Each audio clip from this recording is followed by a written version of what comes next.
È online il nuovo super dizionario di lingue furlane, la piattaforma digitale dell'Agenzia regionale per la lingua friulana che raccoglie in un unico strumento i principali dizionari del friulano. Il progetto è stato presentato a Udine con l'obiettivo di valorizzare e diffondere l'uso della lingua anche tra i più giovani.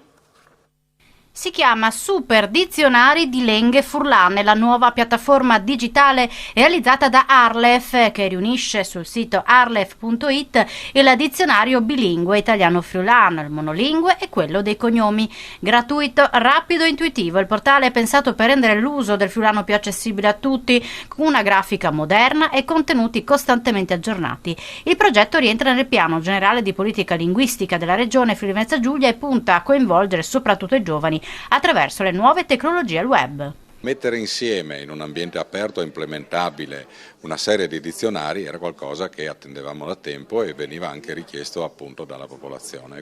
Quali sono questi tre dizionari? Il dizionario bilingue italiano-friulano che esiste già e che contiene 70.000 lemmi in italiano e 70.000 in friulano, però l'abbiamo migliorato, quindi ha una resa molto più efficace nella ricerca e poi c'è una fraseologia immensa.